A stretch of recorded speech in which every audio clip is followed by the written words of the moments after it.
Muy, pero muy buenas noches. Bienvenido, bienvenida una vez más a este espacio, a este club de la lectura de la medianoche.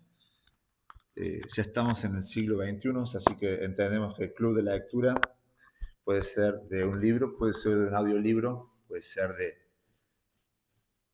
de lectura, de todo lo que nos lleve a la reflexión. Puede ser una novela, puede ser un cuento, puede ser algo cortito, puede ser algo largo. No buscamos acá apoyarnos en argumentos eh, no válidos para decir qué hace de un libro que sea un buen libro, que sea uno malo. En lo personal, hoy yo creo que un buen libro es aquel libro que nos lleva a pensar, a la reflexión, que está bien escrito. Hay distintas formas de valorar que es un buen libro, que es algo, un mal libro, porque de cada libro buscamos algo distinto. A veces buscamos una aventura, a veces buscamos un ejercicio, a veces buscamos pasar el rato. Así como el deporte puede ser tanto entrenamiento como puede ser la competición, acá no venimos a competir, sino venimos a entrenar. ¿Qué cosa? La cabeza, las neuronas. Cambio de lugar. Hoy, cuando estaba por leer, digo, ¿qué tal si no hago como los indios? Como acá decimos que se sientan los indios, así, no sabemos cómo se sentaban los indios, pero suponemos que así. Y digo, cambio, estoy más cómodo, así que me puse en el almohadoncito y acá estoy. Lo importante no es la forma, lo importante es avanzar. Hoy tenía pocas ganas de leer, hace 2 días que no agarro el libro porque estaba con otros proyectos y otras cosas, pero no así, eso no impidió que pueda profundizar en la reflexión. Creo que no leemos para permiso, voy a tomar mate mientras compartimos la lectura. Creo que la lectura termina siendo una herramienta que puede ser bien usada o mal usada.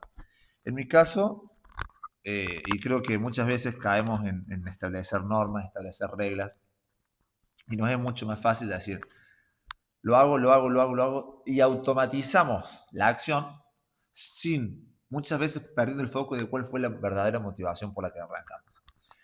También es verdad que a veces cambiamos la motivación. Arrancamos al principio porque entendemos que es bueno y después decimos, pucha, eh, bueno, no solamente que es bueno, porque quiero aprender de qué se trata y después decimos, porque es un buen hábito. Muchas veces arrancamos la lectura porque es un buen hábito y después decimos, no quiero seguirlo porque es un buen hábito.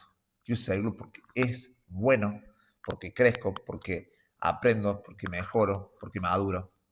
Entonces yo no lo cambio solamente porque es un buen hábito, porque es cool leer, porque ahora es cool leer. Buscamos la lectura, una conversación. Entonces lo que buscamos no es terminar la mayor cantidad de libros y compararnos con mi amigo que leyó 3 libros al año, yo leí 8. Soy mejor que vos. ¿Por qué no? Porque a lo mejor él en su poco tiempo leyó 3 y aprovechó mejor el tiempo. A lo mejor los libros de él son más largos. O a lo mejor él no los devoró, sino que los meditó. Y con esto lo que quiero decir es que cada quien va a su ritmo, cada quien lo procesa distinto y está bien. Lo que buscamos no es leer, lo que buscamos es crecer. Y yo digo, es mucho mejor si crecemos todos a que si crezco yo solo. Y hoy en día vos tenés la oportunidad de leer. Hoy en día yo tengo la oportunidad de leer. ¿Qué tal si yo cuando me junto con alguien, no le voy a tirar los tecnicismos de los libros que estoy leyendo? Pero sí voy a captar una idea, un mensaje, una enseñanza. Y en base a eso voy a generar un tema de conversación con la otra persona. Y este fin de semana no leí, pero tuve la hermosa bendición, porque compartir es una bendición, eh, que nos excede, que realmente nos está más allá de algo de un beneficio propio, sino que es un beneficio para el otro y el beneficiar al otro me beneficia a mí, así que es tremendo. Y tuve la bendición de poder hablar, no necesariamente esto que estoy leyendo ahora, porque recién estamos en primer capítulo, recién estamos masticando ideas, recién estamos empezando este libro, y capaz que las ideas de este libro recién las voy a poder madurar y poder incorporar y poder compartir de una forma clara, prolija, ya con tiempo, mañana, pasado o de acá a unos años, no lo sé. Pero ese no es el foco. El foco es que he generado unos buenos temas de conversación. He salido bendecido cuando lo dije, lo estoy diciendo a mí mismo, lo compartí, lo debatí, he escuchado y me han escuchado. Entonces considero que no leí el libro, pero sí he compartido, sí he logrado un objetivo superior a leer el libro. Y heme aquí, de vuelta volvemos a martillar el mismo clavo, a profundizar en lo que entendemos que está bien, a no quedarnos estancados y, como dice la frase, dormirse en los laureles, dormirse en victorias pasadas, sino que decir, madurar lleva tiempo, esfuerzo, y lleva morir a nosotros, lleva a decir, elijo no hacer algo en pos de algo. En mi caso, yo creo que este tiempo es un proceso de madurez, de crecimiento, de desafío, de lidiar con lo que nos duele, con lo que nos angustia. Y, y elijo el camino de los libros porque puedo ir a mi ritmo, porque me gusta. Y me gusta compartirlo. Y agradezco este espacio, este lugar, donde no se trata de los números, de cuántos hay del otro lado, sino se trata de avanzar y dejar algo para el próximo que va a pasar por aquí. El próximo que pasa por este camino no pasa por un camino virgen, por un camino lleno de lianas. Pasa por un camino donde ya hay una huella. Corresponde a vos, porque sos una persona autónoma, libre y por lo tanto responsable de analizar. Si tenés libertad de tomar la decisión, sos responsable de la decisión que tomas. Y por eso yo no te obligo a que pienses como yo. No te obligo a darle like, aunque se agradece. Y no te obligo a que adhieras a todo lo que yo pienso. Pero hay un camino que ya está abierto y que está en tu decisión tomarlo o no tomarlo. Podés tomarlo y bienvenido, bienvenida. Y podés no tomarlo. Y es tu decisión elegir un camino y como camino me refiero a cómo invertir tu tiempo, tu día y tu vida mejor que estar acá o peor. Mejor o peor en pos de qué? En pos de lo que vos consideres es el objetivo de tu vida. Es la verdad y es lo que vos estás buscando. Acá propongo esto. Un tema de conversación conmigo, con vos y hoy con Víctor Frank.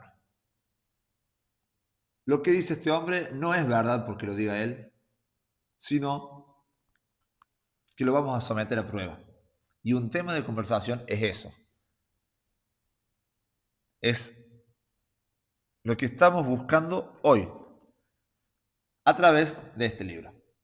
Bienvenido nuevamente al Club de Lectura de la Medianoche y no te olvides que vos también sos parte de esto. Cualquier sugerencia, intervención o, por qué no, aparición en el canal. Bienvenidísimo, bienvenidísima. Como siempre, los libros a los que llegamos son generalmente por una recomendación. Y te animo a recomendar, pero no solamente a recomendar, como decir, este es un buen libro, a tirar un gancho donde la respuesta se encuentra en el libro. Entonces yo no digo, Este es buen librazo. Yo digo, ¿notaste que hoy en día la gente parece que carece de sentido? Sí. Y ya creamos un gancho. ¿Y qué pasa? Bueno, hay distintos puntos de vista, ¿o no? Sí. Hay gente que compra más para encontrarle sentido a su vida y no lo encuentra ahí. Es verdad. Hay gente que pasa horas en redes sociales, en Instagram, lo cual no criticamos, como siempre decimos, pero no es ese el sentido de su vida, es verdad. Bueno, hay un tipo que hizo ese análisis en un campo de concentración. Era nazi. No, todo lo contrario. Era judío y encontró que había gente que sobrevivía y había gente que no. Los que sobrevivían tenían sentido en su vida. En un campo de concentración, sí, en un campo de concentración. ¿Y sabes qué fue lo que dijo ese hombre? ¿Qué dijo? ¿Qué dijo? ¿Qué sentido le encontraban? Es la gente que estaba en el campo de concentración para encontrarle sentido a su vida. Juntémonos y lo charlamos, porque en 10 minutos no te puedo contar el resumen de un libro y las conversaciones que van a fluir de ahí. Juntémonos. Listo. Ahí está, gente. Ahí está el éxito. Conectamos con la persona. Se va a llevar algo. Vamos a repasar el libro, vamos a recordar. Y vos me vas a decir, nos juntamos a hablar del libro. Empecé a hablar del libro. Dije 3 frases y me saltó con sus problemas. Tucu, tucu, tucu, tucu, tucu. Tuvimos 2 horas y me habló de su vida. Lo que menos hablamos fue del libro. ¿Sabes qué te digo? Perfecto, es por ahí. Bienvenido, bienvenida al club de los que escuchan, al club de los que escuchan. Hoy no va a ser tiempo, le va a decir a esa persona, de hablar del libro. Y te digo a vos, ese día no va a ser el momento de hablar del libro. Ese momento va a ser el momento de hablar de la persona, de escuchar a tu interlocutor, ¿está bien dicho? Creo que sí. Escuchar a la persona que te habla y de vos hacerle preguntas. Escucharlo no como quien dice, cambiamos el plan, yo venía a hablar del libro y terminamos hablando de vos. No, escucharlo como quien dice, me interesa cada palabra que tenés para decir, me interesa. Y no escucharlo así, vivilo así, porque te interesa. Si te interesa otra persona, te interesa lo que tiene para decirte. Así que escúchalo, escúchala, pregúntale, interesante por su vida. Y si consideras que ese libro tiene algo para decirle, sácale el tema, conéctalo. Y si consideras que lo que tenés para decirle es otra cosa, sea escuchar, sea abrazar, llorar juntos o juntas. Eh, invitarlo, ofrecerle lo que vos tengas al alcance. Bienvenido al lado de las personas que se interesan por los demás y que se dan cuenta que el objetivo no era compartir un libro, era aportarle valor a los demás, hacer algo por los demás, combatir esta falta de sentido que hay en la vida, no buscando imponer una verdad, sino escuchando. Porque ¿quién hoy en día escucha a los demás? Estamos estancadísimos como sociedad en ese sentido. Y es muy fácil hacer la crítica, pero es muy difícil ser el que escucha. Te escucho y te agradezco por escucharme. Llega un punto donde reconocemos el problema y decimos automáticamente qué mal que está la sociedad, qué mal que está mi grupo de amigos, qué mal que está que no tengo amigos. Y empezamos a ser conscientes de la verdad, generalmente a través de un problema. Los problemas son muy honestos porque nos hacen ver la realidad, aunque nos duele muchas veces. Y automáticamente empezamos a despotricar, a tirar todo nuestro enojo contra la sociedad. Y la verdad que yo vengo de esta posición en estos días, donde no me enojo no es tanto contra la sociedad, sino es más contra algunas personas. Y yo digo, y mi enojo es genuino y es verdad, pero lo estoy volcando hacia otra persona. ¿Por qué? Porque es más fácil enojarme contra la sociedad o contra esa persona que enojarme, que es lo que se conoce como un chivo expiatorio, que enojarme contra el verdadero culpable. El miedoso, que viendo un problema, no se anima a decir que hay un problema, no se anima a intervenir, no se anima a ofrecer un cambio, sino que se anima solamente a despotricar. Y encima, en silencio. O sea que soy miedoso 2 veces, una vez porque no hago nada y 2 veces porque no lo digo. Así que siendo sinceros, muchas veces lo que es enojo contra la sociedad, en realidad es que estamos disfrazando el miedo de tomar la decisión que nos puede costar caro.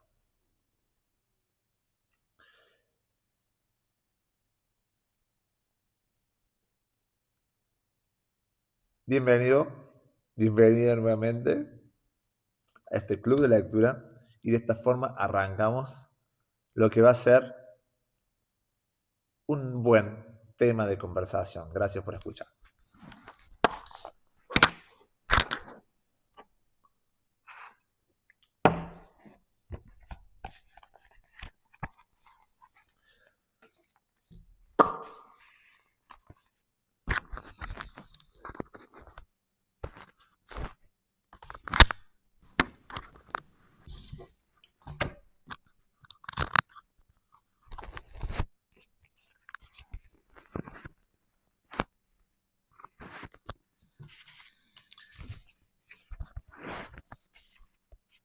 Apatía.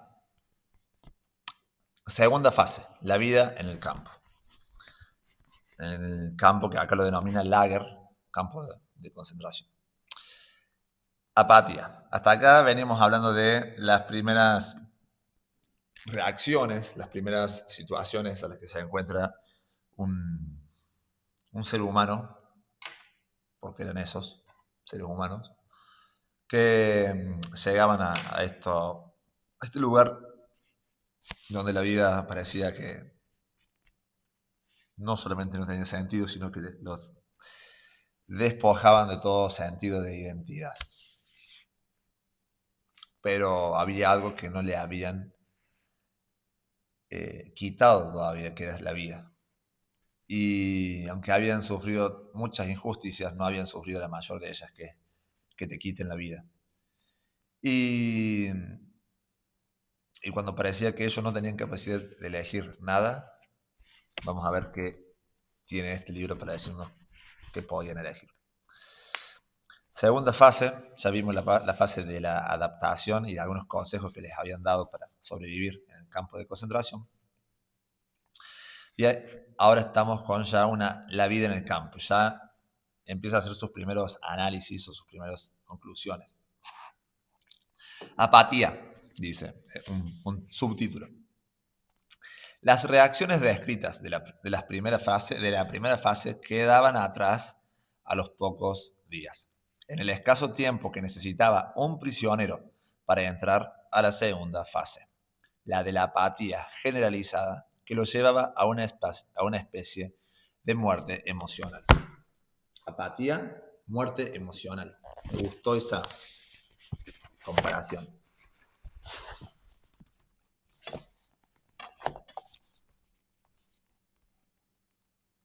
Entonces, al principio había dicho que tenía una falsa esperanza del indulto, ¿no? Una esperanza de que a lo mejor ellos se salvaban.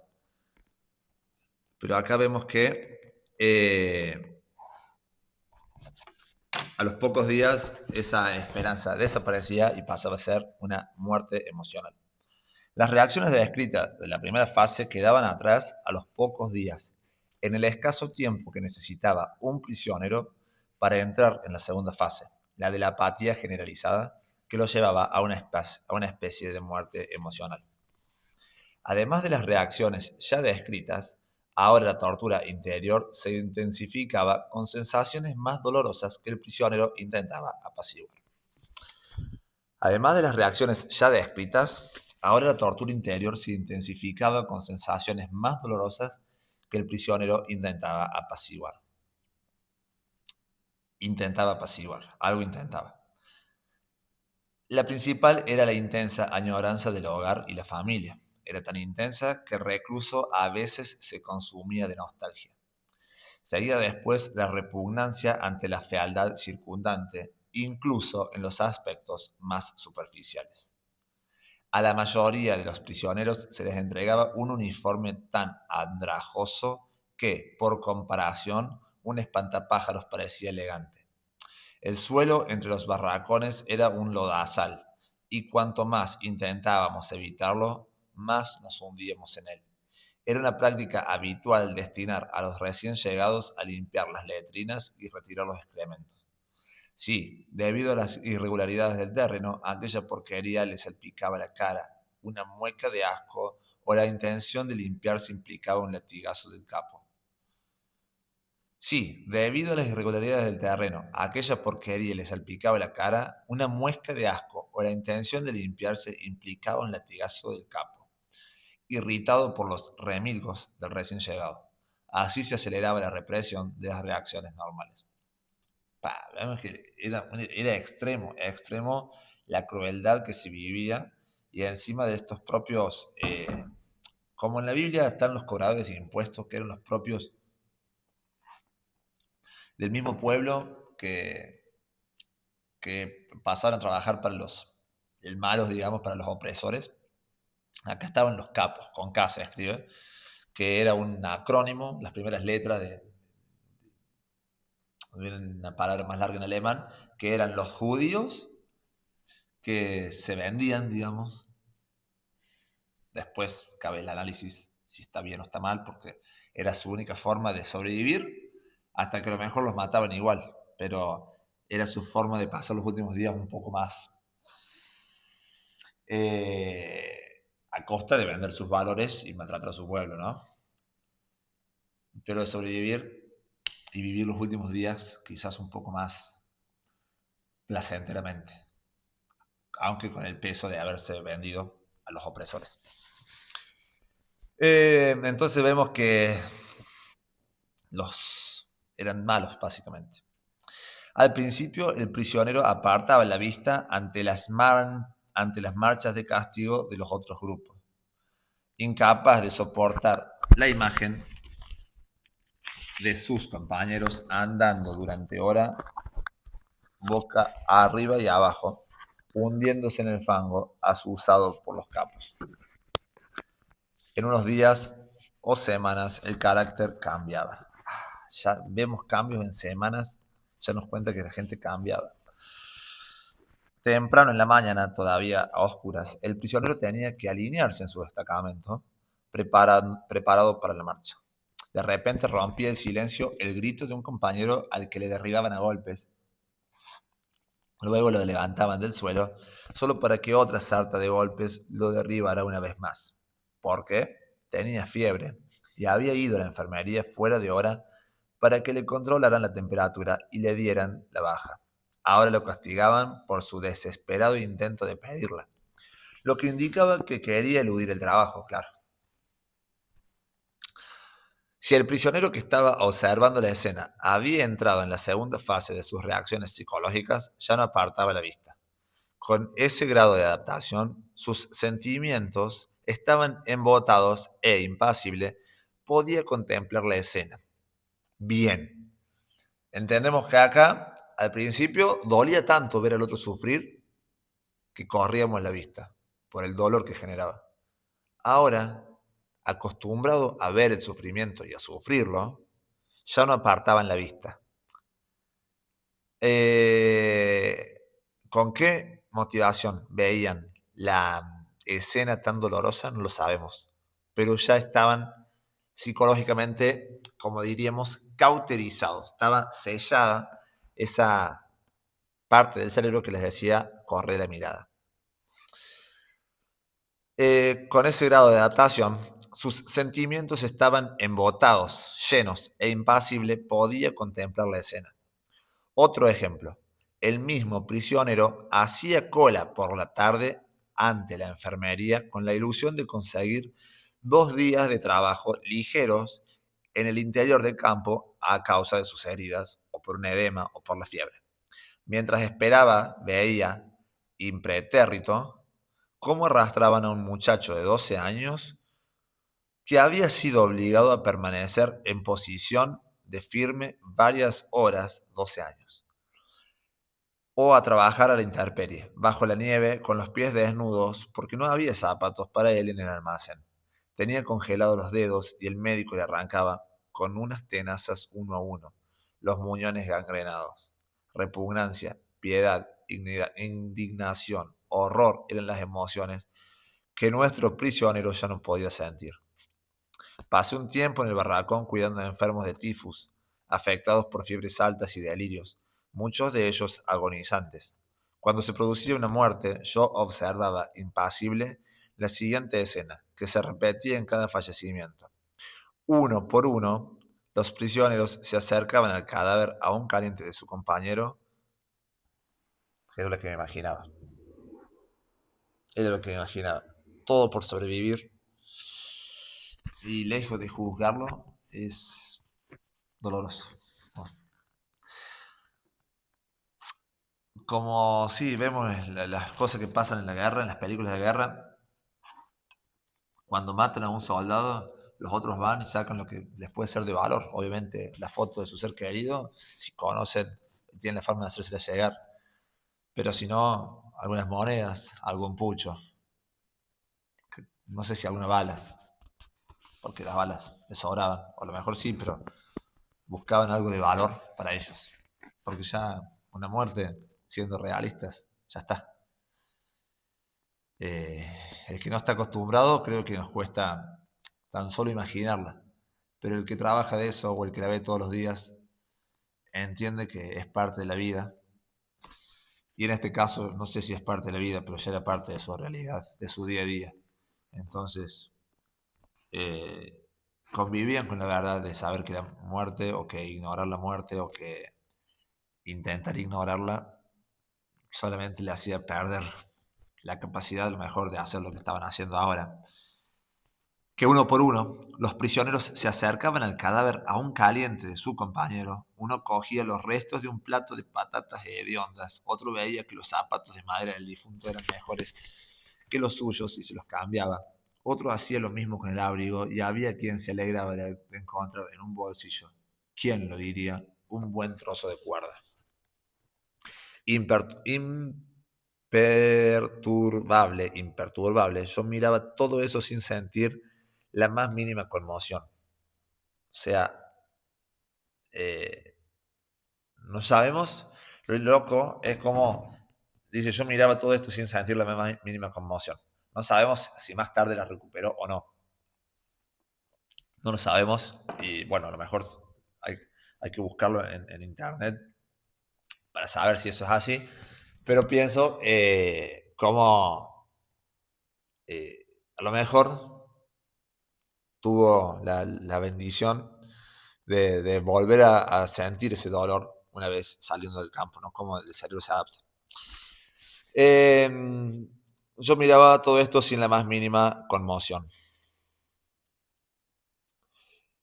Después pedía al enfermero que retirara el cadáver.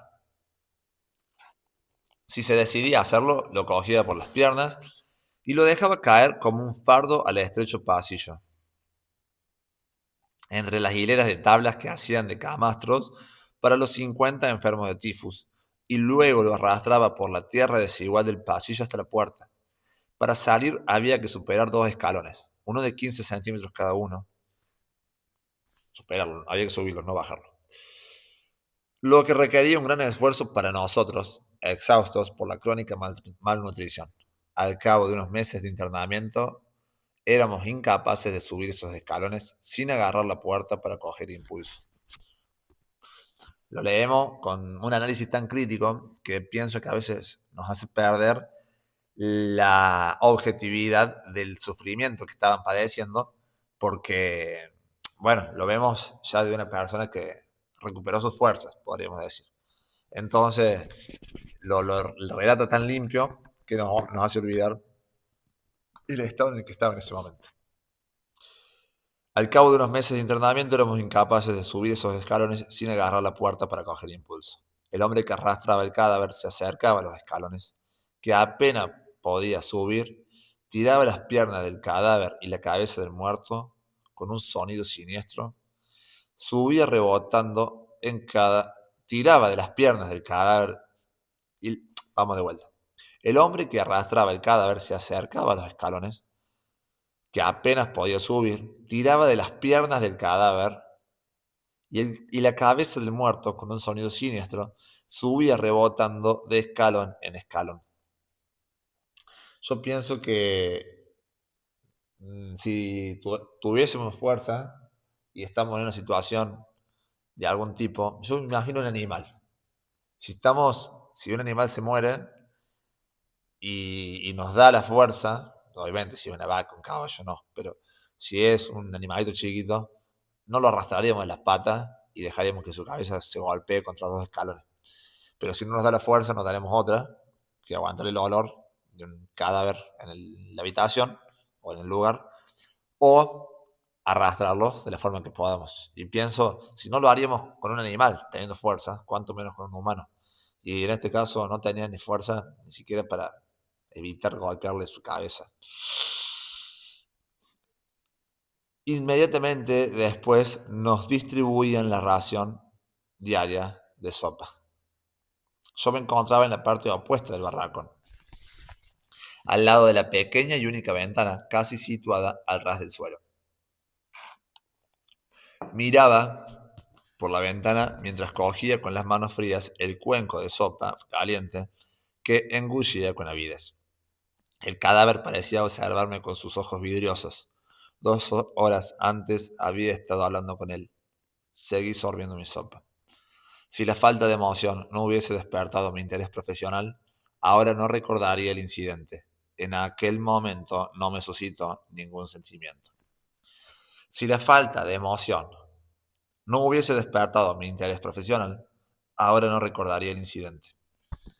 Claro, él se dio cuenta como profesional que algo, o sea, que el peso de la situación, de que estaba tomando la sopa, mirando el cadáver que hace un rato había estado hablando con él, ni siquiera, y no le producía nada. Entonces, eso hizo que se despierte como algo de decir, wow, qué fuerte. Y es un poco lo que decíamos. Quizás hoy en día sí le despierta, pero por eso dice, en aquel momento no me suscitó ningún sentimiento. Porque hoy en día, mirándolo en retrospectiva, se da cuenta que no fue algo que decir, bueno, me quedó esto para toda la vida y ahora puedo ser no sé, un verdugo que, como había en el tiempo de la guillotina, donde ahora puedo matar gente y no siento nada por eso. No, no, no. Recuperó eso que había perdido, esa sensibilidad que había perdido, la recuperó. Qué bueno por eso. En aquel momento no me suscitó ningún sentimiento. Siguiente capítulo, mini capítulo. Lo que hiere. La apatía. La anestesia emocional. Me gustó esa definición. La anestesia emocional. Y la sensación está bueno porque no dice que se murieron las emociones o que las suprimió. Anestesiadas, cauterizadas. Muy buena palabra.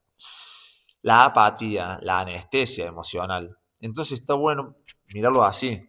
Quizás la gente que es apática es un mecanismo de defensa a el sufrimiento que vive, que observa, que conoce, que no es que no quiere verlo, es que es su único mecanismo de defensa. Pienso, en voz alta.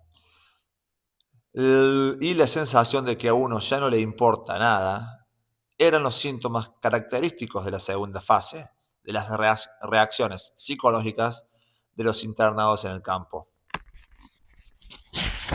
Y de hecho, permitían que estos pudieran permanecer impasibles ante los sufrimientos diarios.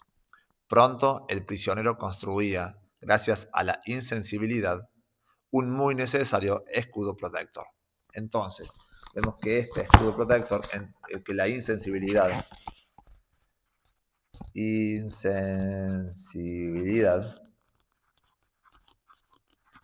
era un mecanismo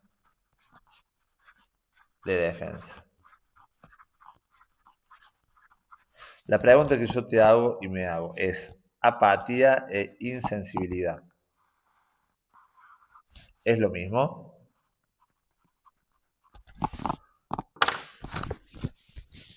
No lo sé. Pero voy a avanzar porque si no voy hasta esta mañana. Si quieres poner pausa y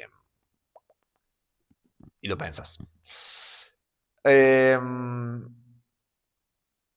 Pronto el prisionero construía, gracias a la insensibilidad, un muy necesario escudo protector. En el lager se reciben golpes por cualquier motivo y a veces sin motivo alguno. Qué injusto. Si ya era injusto estar ahí y los golpes eran por cualquier motivo, a veces sin motivo alguno. Qué injusto. Por ejemplo, el pan se repartía en el lugar de trabajo y debíamos formar perfectamente para recibirlo. En una ocasión, el compañero que estaba detrás de mí se salió unos centímetros de la fila y esa mínima falta de simetría disgustó al guardia de la SS. Se armó un revuelo a mis espaldas, pero por precaución no volví la cabeza. No sabía a qué atenerme con el guardia y de pronto recibí 2 fuertes porrazos en la cabeza. Entonces advertí que a mi lado blandía su porra un hombre de la SS. En esa situación no es el dolor físico lo que más hiere, y esto vale tanto para los adultos como para los niños castigados, sino la humillación y la indignación por la injusticia, el sinsentido de todo eso. Bien, un poco lo que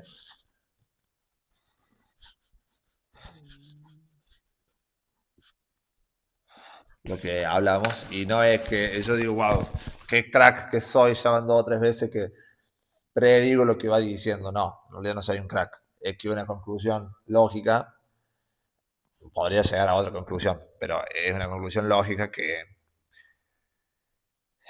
o sea, el libro nos está marcando para dónde va. Cuando empieza un párrafo, voy a decir, che, empieza hablando de una situación injusta y después termina diciendo que es una injusticia. Perfecto. No, nada, no es que soy un crack.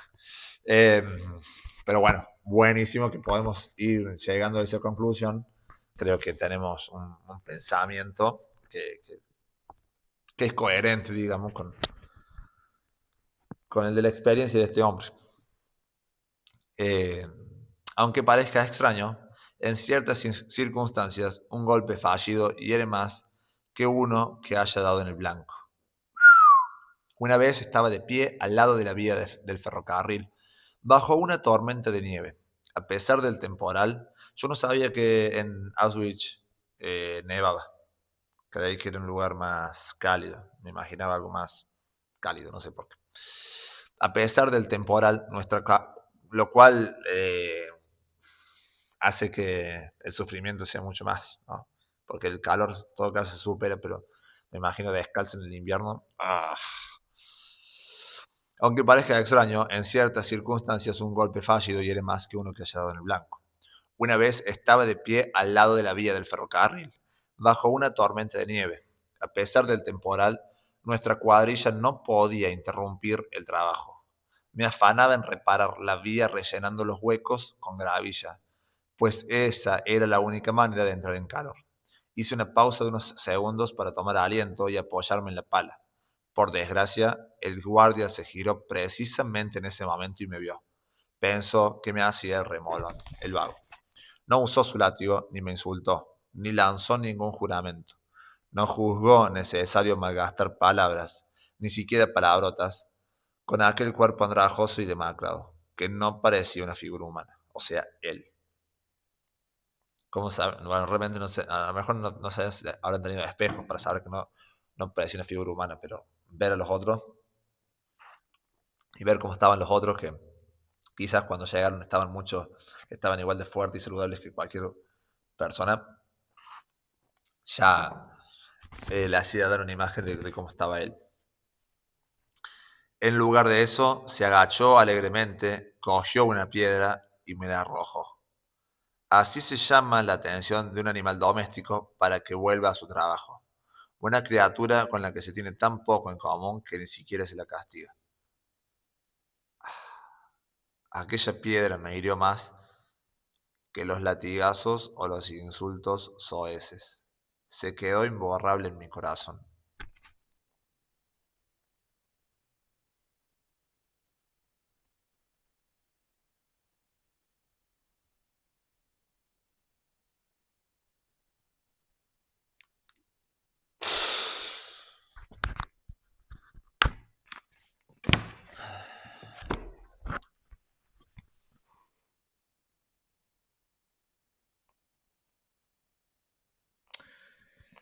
Perdón, hago una pausa.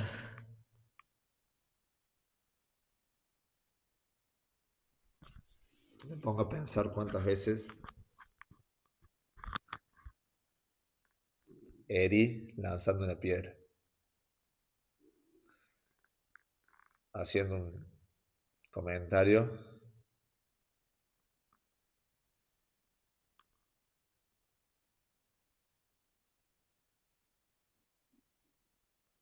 o cualquier cosa. A veces sin intención, a veces con buena intención. No sabemos qué era para cada uno lanzar una piedra. Él le asignó ese valor, más doloroso que un golpe. Pienso que quizás el guardia que la tiró dijo, le hago un favor, no le quiero pegar, le tiro una piedra. Pero él lo tomó así, y lejos de juzgar al autor, me pongo a pensar cuántas veces yo lanzo una piedra, a veces para herir, a veces para evitar herir, digo un comentario, hago algo que no es tan malo. Tirar una piedra antes que un golpe. Vamos a ser sinceros, es mejor tirar la piedra. Pero, ¿cuántas veces tiré una piedra y no pensé en el daño que podía hacer? ¿Qué otra cosa hacer que no? ¿Qué otra cosa podemos hacer más que pedir perdón? Así que perdón por las piedras que he tirado y pienso en la simbología esta de tirar una piedra que trasciende las barreras culturales y hay una cultura donde la frase esta de tirar una piedra es súper profunda, que es toda cultura cristiana, donde sabemos la frase esta de el que esté libre de pecado, que tire la primera piedra. Entonces, si le queremos dar un sentido aún más profundo a estas acciones, todo lo que nos hace mejor que los demás y que creemos que nos hace mejor y que nos permite, nos da la licencia de criticar al otro que no es tan perfecto como nosotros o que en esta área no es tan perfecto como nosotros. Si estás libre de pecado, adelante, tira la piedra.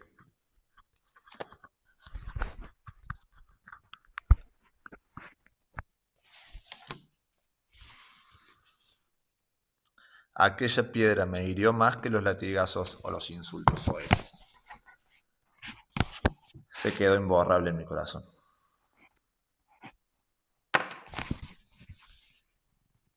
¿Cuántas piedras nos tiraron y nos marcaron a nosotros? Y no hemos sanado. El insulto. El aspecto más lacerante de los golpes era el insulto implicado en ellos. En una ocasión teníamos que cargar unas pesadas traviesas durmientes, se le dice acá, sobre las vías heladas. Es lo que atraviesa, justamente, el ferrocarril. Creo que son de madera. En una ocasión teníamos que cargar unas pesadas traviesas sobre las vías heladas. Si un hombre resbalaba, no solo corría peligro él, sino todos los que sostenían la misma traviesa. O sea, esos pedazos de madera que eran, no sé, 200, 300 kilos, lo tenían que levantar gente que estaba desnutrida. O sea, los que exigían ese castigo realmente eran, supongo que uno hace eso para evitar que la gente se rebele y no les da fuerza, porque tenés a tus esclavos fuertes, pero no solamente que los tenían dominados, sino que los querían débiles y los hacían hacer trabajo de fuerza, o sea, una injusticia atrás de otra, hasta una contradicción, más que una injusticia. Si uno me resbalaba, corría peligro todos los que sostenían la misma traviesa. Un viejo amigo mío tenía una luxación congénita de cadera. Podía dar gracias de poder trabajar aún así, pues a los que padecían algún defecto físico los apartaban en la primera selección. Debido a la cojera, al cargar la pesada traviesa, mi amigo oscilaba sobre la vía, dando la impresión de estar a punto de caerse y arrastrar a los demás. En ese momento yo no cargaba ninguna traviesa y sin pensarlo mucho me dispuse a ayudarlo. No me dio que le pegar. Inmediatamente recibí un duro golpe en la espalda y la agria orden de volver a mi puesto. Minutos antes, el mismo guardia nos había dicho que los cerdos, como nosotros, no teníamos espíritu de compañerismo. Qué bronca, qué dolor, qué dolor, qué dolor. La contradicción del líder, en este caso, o de la figura de autoridad, de la figura de poder. Si te dice una cosa, que no hay compañerismo, y mostras compañerismo, te pegan.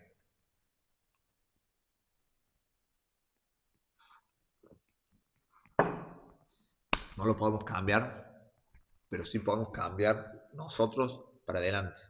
Nosotros para adelante. No seamos esa persona que dice una cosa con sus palabras y se contradice con sus actos.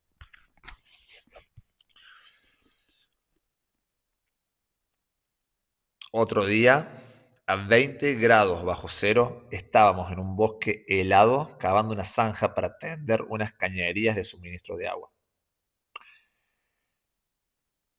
Ya entonces me encontraba bastante débil. Se acercó un capataz de mejillas sonrosadas. Me recordaba, sin poder evitarlo, la cabeza de un cerdo. Me fijé con envidia en sus cálidos guantes, mientras nosotros trabajábamos sin ninguna protección. También envidié su chaquetón de cuero forrado de piel, en medio de aquel intenso frío. Me miró en silencio un instante. Presentí que iba a haber problemas, pues delante de mí se veía un escuálido montón de arena que mostraba lo poco que había cavado. Entonces me gritó furioso: «Hijo de perra, llevo observándote un buen rato. Yo te enseñaré a trabajar. Verás lo que es cavar la tierra con los dientes y morir como un animal. En 2 días acabo contigo. Tú no has pegado golpe en toda tu vida». «¿Qué hacías antes, cerdo? ¿Te dedicabas a los negocios?» La soflama no me impresionó, pero su amenaza de muerte iba en serio. Me incorporé y lo miré fijamente a los ojos. Era médico especialista, le dijo, era médico especialista.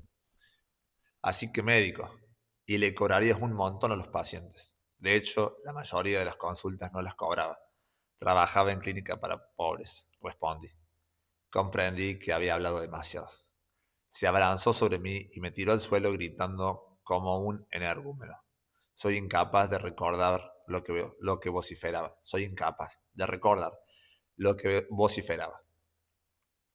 Cuento este suceso, aparentemente trivial, para mostrar que la indignación podía surgir incluso en prisioneros endurecidos.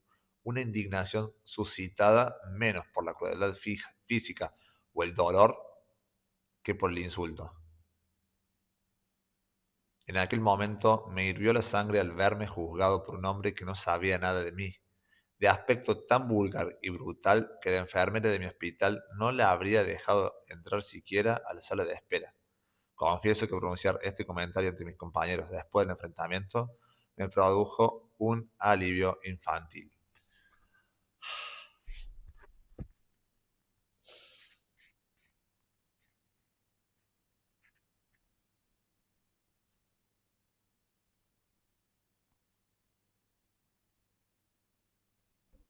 Qué honesto. Qué honesto este tipo, chavo. Qué honesto reconocer que ese comentario no sumaba y que el alivio que le trajo fue un alivio infantil, pero que no solamente que lo dijo ahí, sino que después reconoció, hizo un mea culpa de que ese comentario solamente no sumaba, fue un alivio infantil.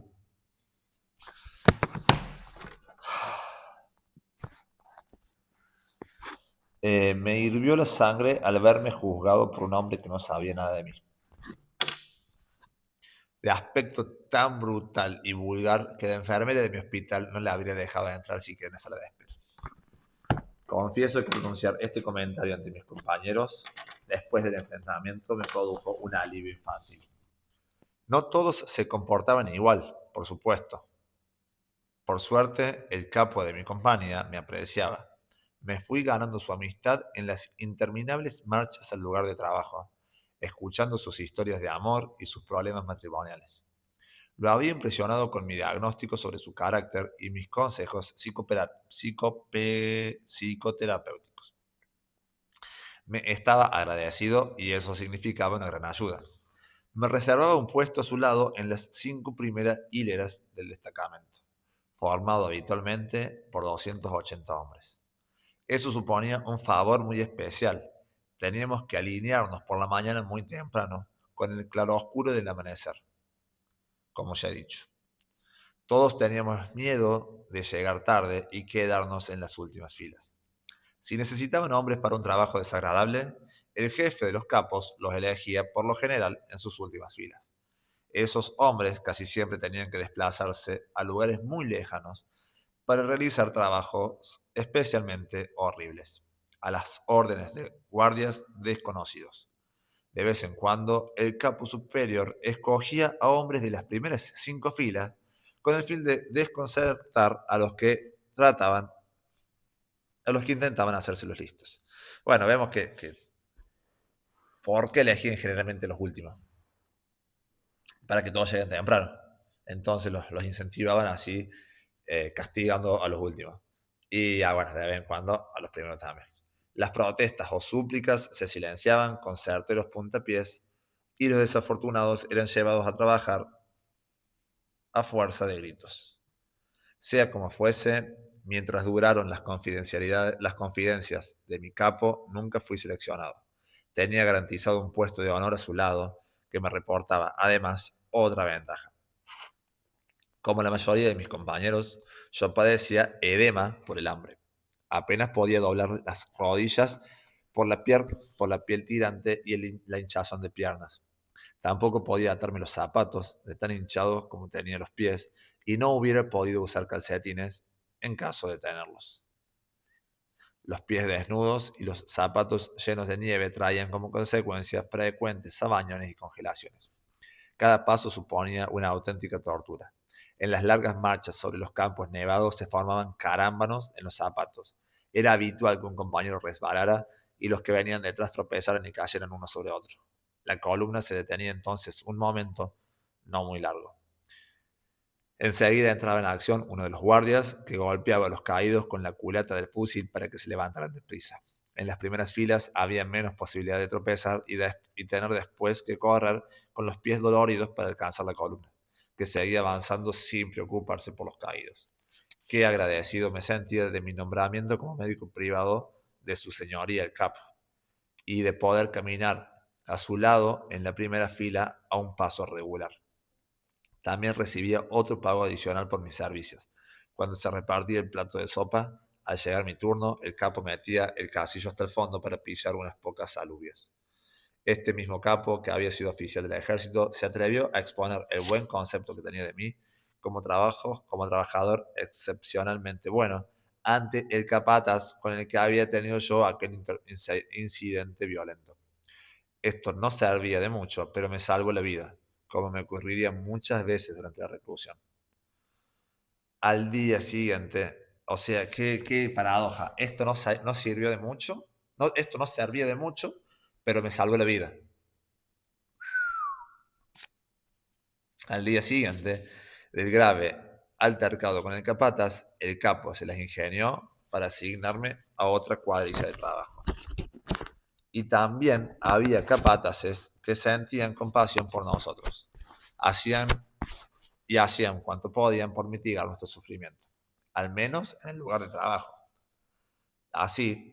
Aún así, nos recordaban que un trabajador normal rendía varias veces más que nosotros y en menos tiempo, pero nos comprendían cuando decíamos que ningún trabajador normal se alimentaba con 300 gramos de pan, en la práctica recibimos menos, y 1 litro de sopa aguada al día. No está sometido a la tensión psíquica de no tener ninguna noticia de sus familiares que tal vez han sido deportados a otros campos y quizá han muerto ya en la cámara de gas.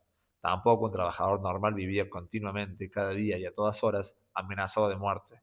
Incluso una vez me permití decirle a un capataz amable: si usted aprendiera de mí a funcionar un cerebro con la rapidez con que yo aprendo de usted a construir carretera, sentiría por usted una gran admiración y respeto. Me sonrió con una mueca. La apatía, el principal síntoma de la segunda fase, actuaba como un mecanismo necesario de autodefensa. La realidad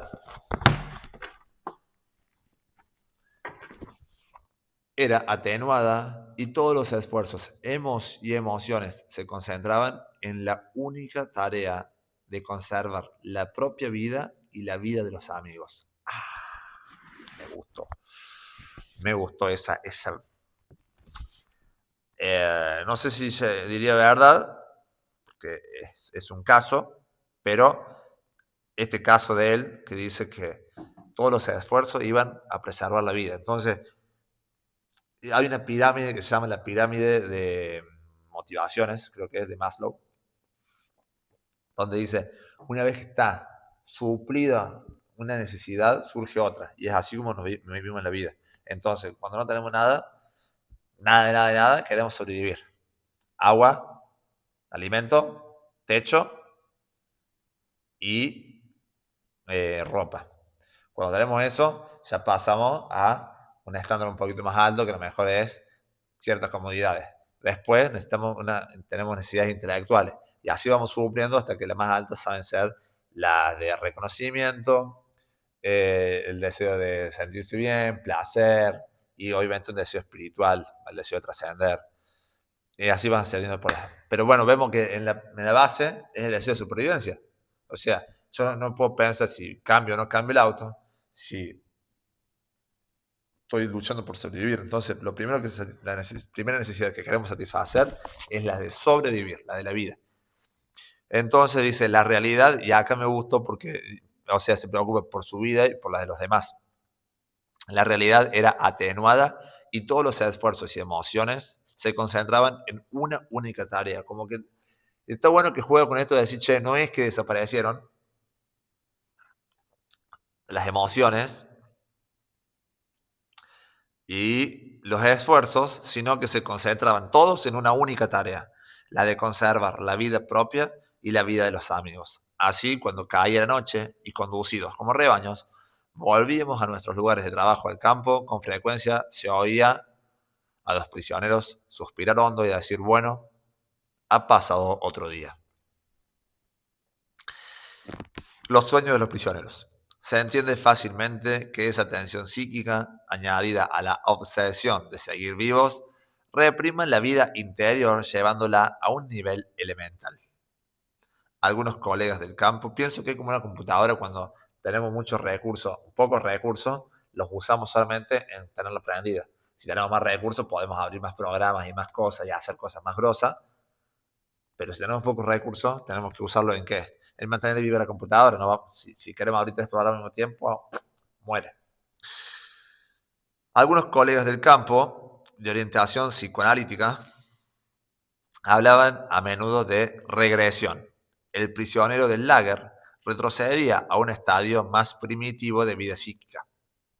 Los deseos y aspiraciones se manifestaban claramente en los sueños. ¿Con qué soñaban los prisioneros más a menudo? Soñaban con pan, pasteles, cigarrillos y un buen baño de agua caliente. No poder resolver en realidad esos deseos básicos los inducía a satisfacerlos en el sueño. Que esto fuera psicológicamente beneficioso o no es otra cuestión. Al despertar, el soñador volvía a la realidad y debía sobreponerse al terrible contraste entre el lager y su sueño. Nunca olvidaré la noche en que me despertaron los fuertes gemidos de un compañero agitado por alguna horrible pesadilla. Como siempre me han conmovido las personas que sufren pesadillas angustiosas, quise despertarlo. Estaba a punto de hacerlo cuando de repente retiré la mano, asustado por lo que iba a hacer. En aquel momento comprendí con toda crudeza que ningún sueño, por horrible que fuera, podía ser peor que la realidad del lager a la que cruelmente iba a devolverlo. Brutalmente honesto. Si tuviese que decir un adjetivo por este libro, creo que es brutalmente honesto. Hambre. Debido a la grave desnutrición que sufrieron los prisioneros, era natural que el instinto básico principal en torno al cual giraba la vida psíquica fuera el afán de conseguir comida. Si no se sentían estrechamente vigilados, algo infrecuente, los prisioneros empezaban a hablar enseguida de comida. Preguntaban a su compañero de zanja por su plato preferido, intercambiaban recetas y planeaban un suculento menú para el día en que, liberados, se reunieron en su casa, y una y otra vez imaginaban esa escena con todo detalle, hasta que una advertencia transmitida de boca en boca, por lo general a través de una consigna o un número convenido, les indicaba que se acercaba el capo. Consideraba estas conversaciones sobre comida psicológicamente peligrosas. ¿No supone una agresión al organismo provocarlo con esas deliciosas y detalladas descripciones gastronómicas cuando ya se ha adaptado a las míseras raciones y a la escasez de calorías? Aunque produzca algún alivio psicológico momentáneo, acarrean prejuicios fisiológicos. En la última época de nuestro cautiverio, la dieta diaria se reducía a una ración de sopa aguada y un minúsculo pedazo de pan. Adicionalmente, se repartía una entrega extra de forma alterna, o bien 20 gramos de margarina, o una rodaja de salchicha de mala calidad, o un trocito de queso, o una pizca de algo que pretendía ser miel, o una cucharada de mermelada aguada. Una dieta absolutamente insuficiente en calorías, sobre todo teniendo en cuenta el duro trabajo físico y la continua exposición a la intemperie con ropas inapropiadas. Los enfermos que necesitaban cuidados especiales, es decir, los que tenían el permiso de quedarse en el barracón y no salían a trabajar, se encontraban en condiciones aún peores. Claro, en vez de tenerlos mejor, los tenían peor porque no trabajaban. Cuando desaparecían las últimas capas de grasa subcutánea y parecíamos esqueletos disfrazados con pellejos y andrajos, podíamos ver que nuestros cuerpos se devoraban a sí mismos. El organismo digería sus propias proteínas y los músculos desaparecían. Entonces el cuerpo perdía todo poder de resistencia. Uno tras otro, los miembros de nuestra pequeña comunidad del barracón iban muriendo. Podíamos calcular con estremecedora precisión quién sería el próximo e incluso cuándo nos llegaría el turno. Teníamos experiencia, conocíamos los síntomas a la perfección y el pronóstico rara vez fallaba. No durará mucho o este será el siguiente, decíamos en voz baja. Creo que saber que había uno que estaba antes que nosotros, que nosotros digo porque me identifico con el autor, la verdad que no, lejos de estar, claramente lejos de estar en esa situación, pero digo, bueno, escribe con tanta honestidad que me gusta y me identifico con eso, y el análisis que hace de la situación, que lejos de evitarla o de esconderse, enfrenta, me parece formidable. Y Y cuando desaparecían las últimas, desaparecían. Eh, Pienso que te daba esperanza saber que vos no eras el siguiente. Es como pienso, ¿no? Es decir, bueno, no soy el próximo. hay más tiempo de vida todavía. Y por la noche, cuando nos quitábamos los piojos, al ver nuestro propio cuerpo desnudo, todos pensábamos lo mismo. En realidad, este cuerpo, mi cuerpo, ya es un cadáver. ¿Qué ha sido de mí? No soy más que una mínima parte de una gran masa de carne humana, encerrada tras la alambrada de un espino, hacinada en un barracón de adobe. No, realmente, si lo viésemos en video o en foto, yo me imagino que nos sería totalmente insoportable. Porque yo cuando me lo imagino un día gris, donde con una remerita a pijama, con un pijama a rayas, uno puede estar bien, con zapatos borseos de trabajador y un camino, eh, no, no sé por qué me imagino así, pero con, con calles de tierra firmes, pero pensando que estaban descalzos, con barro y frío, lo hace más insoportable, mucho más insoportable. No soy más que una mínima parte de una gran masa de carne humana encerrada tras la alambrada de espino, hacinada en un barracón de adobe. Una masa que cada día se descompone porque ya no tiene vida. Ya he referido con cuánta insistencia, cuando se tenía una pausa, regresaban a la conciencia los pensamientos sobre la comida y se hablaba de los platos favoritos. Ahí se comprende que incluso los más fuertes de nosotros imaginaron un futuro con buenos alimentos y en cantidad suficiente, no tanto por la comida en sí, sino porque de este modo ya habría terminado la vida infrahumana que nos impedía pensar en otra cosa que nos fuera el alimento. Quienes no han sufrido una experiencia similar difícilmente pueden concebir el destructivo conflicto mental y la lucha de voluntades que dominan a un hombre hambriento.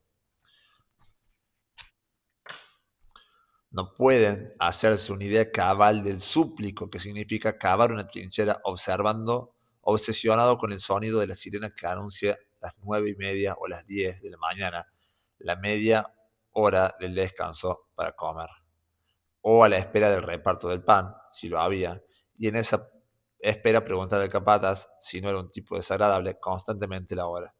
Tocar después con mimo el pedazo del pan en el bolsillo, acariciarlo primero con los dedos helados, sin guantes, luego partir unas migajas y llevarlas a la boca, y finalmente, con un supremo esfuerzo de voluntad, reservar el resto, decidido conservarlo hasta el mediodía. Manteníamos largas discusiones sobre lo adecuado o inadecuado de ciertos métodos empleados para conservar el trozo de pan diario, que en la época final de nuestro confinamiento nos daban solo una vez al día. Predominaban dos criterios. Uno eran partidarios de comer el pan inmediatamente.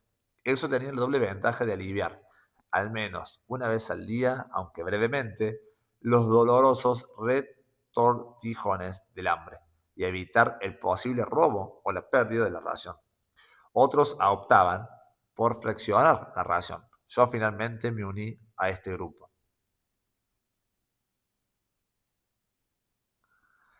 Tenía mis razones.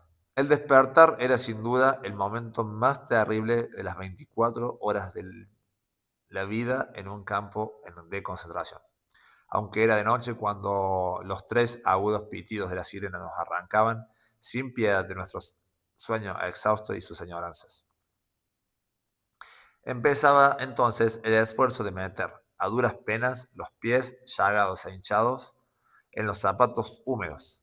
A estas seguían los lamentos y quejas por los percances diarios, por ejemplo, de que se rompiera el alambre que reemplazaba los cordones de los zapatos. Una mañana había un compañero, un valiente y digno hombre, llorar desconsolado como un niño pequeño, porque al haberse encogido sus zapatos por la humedad no le entraban sus pies y tendría que andar descalzo por la nieve. En esos fatídicos minutos yo encontraba un exiguo consuelo mordisqueando con inmenso deleite el trocito de pan guardado el día anterior en el bolsillo de abrigo. Sexualidad.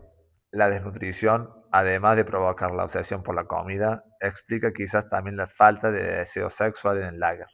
El hambre y los efectos del shock inicial parecen ser la causa de la mínima perversión sexual en el campo, muy por debajo de lo previsible en un establecimiento estrictamente masculino, por ejemplo, un cuartel.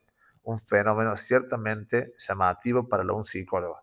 El deseo sexual ni siquiera aparecía en los sueños de los prisioneros, lo que contradice el postulado del psicoanálisis que asegura que los deseos inhibidos se manifiestan de forma especial en el sueño.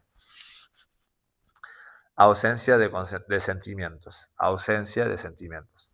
En la mayoría de los reclusos, la reducción de los instintos más básicos y el continuo esfuerzo concentrado en salvar el pellejo llevaba a despreciar todo lo que apartara de ese único objetivo. Esto me gustó.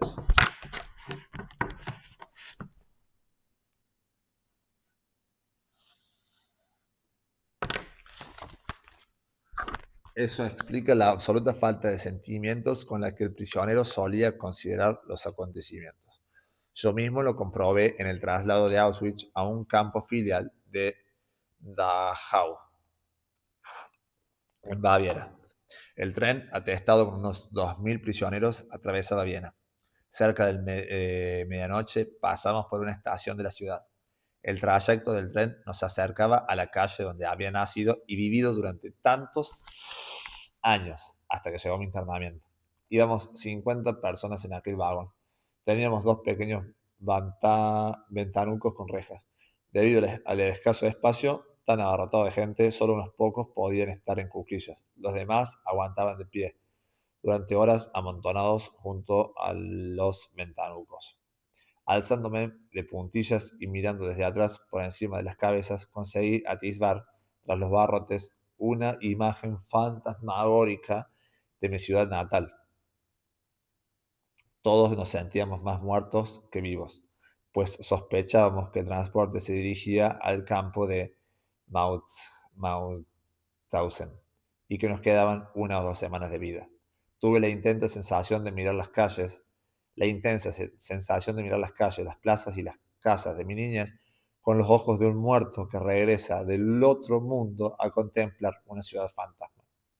Tras un retraso de varias horas, el tren arrancó lentamente de la estación y entonces vi la calle donde había nacido. Tremendo, tremendo, tremendo, tremendo, tremendo, tremendo que hayas podido ver en una extraña coincidencia de haber nacido en el lugar donde pasaba el tren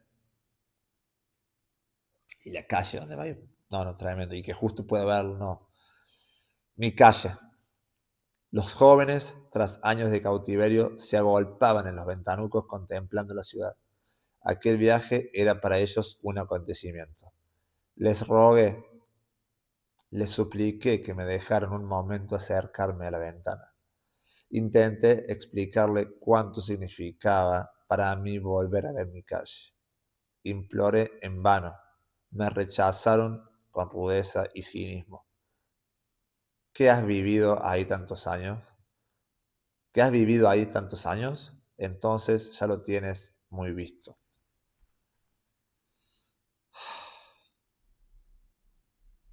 Durísimo. Siguiente capítulo. Lo que sigue. Por lo pronto, siendo ya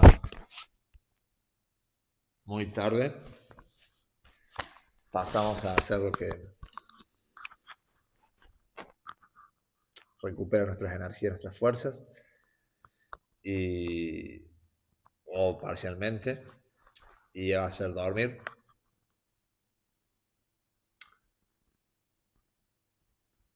Creo que es un libro que nos hace pensar. Y estoy viendo que la figura de las tapas, las distintas editoriales y ediciones largas distintas. Generalmente la editorial cambia la portada, a veces son todas la misma, a veces cambian. En este caso, este editorial, Herder, pone un pajarito negro y un fondo texturado. Pienso en el pajarito que busca la libertad. No sé cuál será el sentido del libro, si después se conectará o no con el libro, o es solamente un estudio de marketing que se hizo para poner este pajarito, pero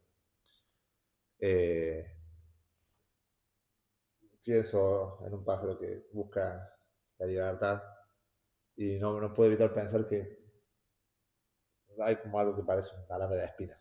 Pero, eh,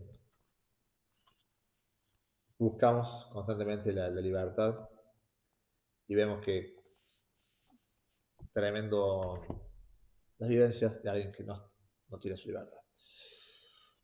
Sin más, no quiero decir pavadas, parte de la conversación es cortarla cuando está todavía en un momento